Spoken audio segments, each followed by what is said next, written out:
تو این قسمت بالاتر از خبر میخوایم از یک گاف رونمایی کنیم.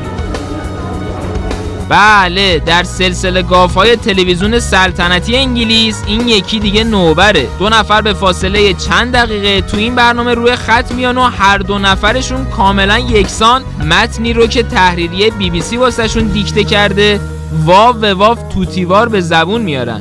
اول محسن مثلا از تهران با اون صدای آشناش که احتمالاً داره از لندن یا شاید هم از همون اتاق بغلی استودیو حرف میزنه. با عرض تشکر از در واقع تحریم‌های اروپا، ما با توجه به اینکه کشور ما در حالت تحریم قرار داره این رو میفهمیم. کشورهای اروپایی به فکر مردم ایران هستند و با وجود تحریم‌ها فشار بیشتری رو بر دولت میارن.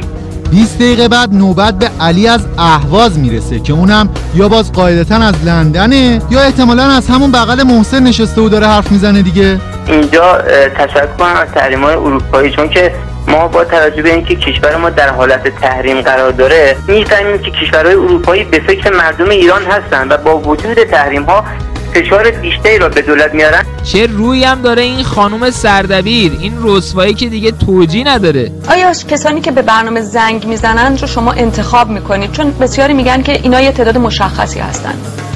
نه، ما اصلا انتخاب نمی کنیم به معنای اینکه تعداد مشخصی زنگ میزنن به برنامه و ما فقط اونها رو تو برنامه شرکت میدیم.